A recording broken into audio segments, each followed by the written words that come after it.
Let them do it. And right here. Thank you. Gentlemen? Sure, of course. Susan said she really would like to try. I came from California just for this. Never seen it before? Director's cut, and the director himself.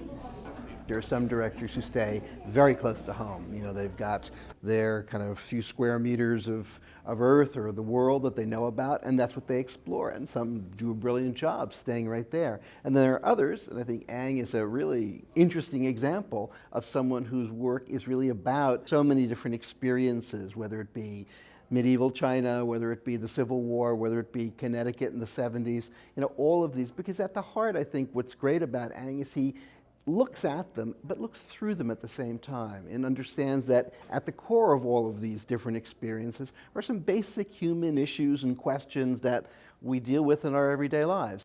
The best of us are dead. And now we're just dogs chased into the woods.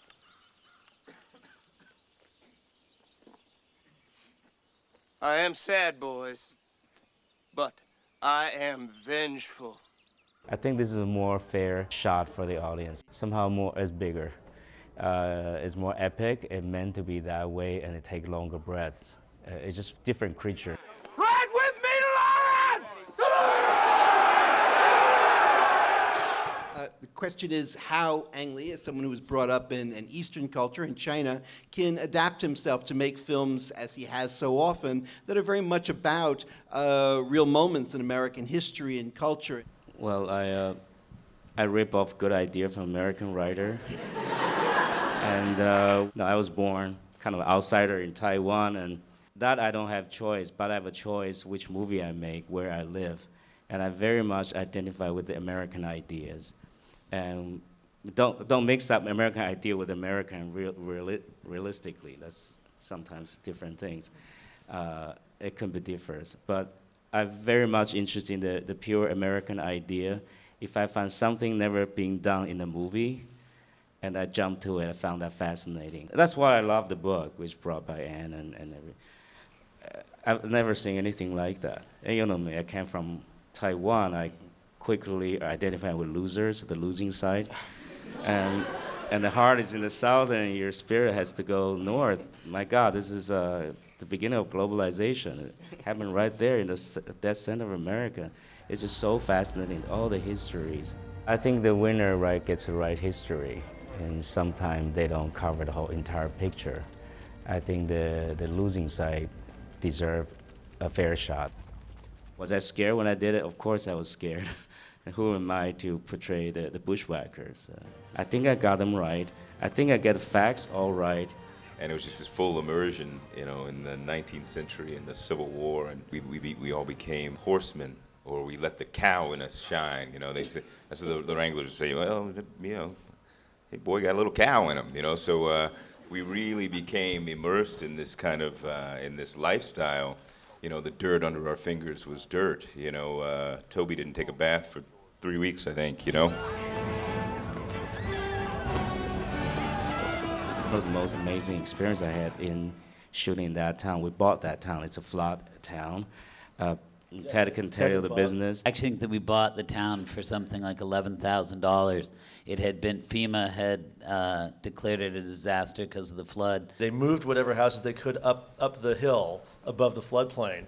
And then they said they're going to tear the town down. And we said, well, we'll tear it down for you. The locals, people live there, help us spend 4 months building it for very little money. And then they played extras to be slaughtered in the scene for 8 days. And they literally, we just put flats up all over the place, and then they watched their town burn down and had a barbecue. After they'd all been slaughtered on screen. It was crazy. It was really... This material has several things that really attracts me. The year, that's pivotal, I think is essential in American history. And relationship, I think slavery is extreme example of relationship. I think we can all, I hope, associate with the movie, not because the master slave, but we're all enslaved in some kind of relationship and social structure. Ang would say, repeatedly, I don't want to make a white man movie. I don't want to make a white man movie here. This, you know, and I take that for what it's worth. I mean, we, whether we're white, black, looking at this, this history, we come in with our own perspective. What's he doing here, inside? Oh man, this nigger's with me. His name is Holt. Wouldn't he be more useful off in a field, plowing? What Ang was able to do for me was to give a clarity and almost objectivity to some of these relationships that I found quite startling, because some of this stuff is painful stuff. Lady said goodnight to all. Touch your hat and say goodnight. Charles, you don't tell him nothing. He's being rude. Gentlemen, please. He don't need no telling, Charles. George, let me see. Race in this country is a very complex issue. It's not simple, and if we really delve into the history of, of how we got here, there's some things that we might not expect. Throughout the war, there were blacks who fought on the Confederate side, obviously on the Union side. What I love about this film, this is just a celebration of that complexity. Biggest difficulty for me is when they put out and people say that I don't know what I'm doing, what kind of language you're speaking, how come this black guy is fighting for the South? It's like, it's confusing, we don't get it. We got a lot of those blows. James can tell that when the movie came out, it was ignored, because America ignored the war, ignored the film. No, events like this, whether you like it or not, I feel there's some justice down here, I feel good.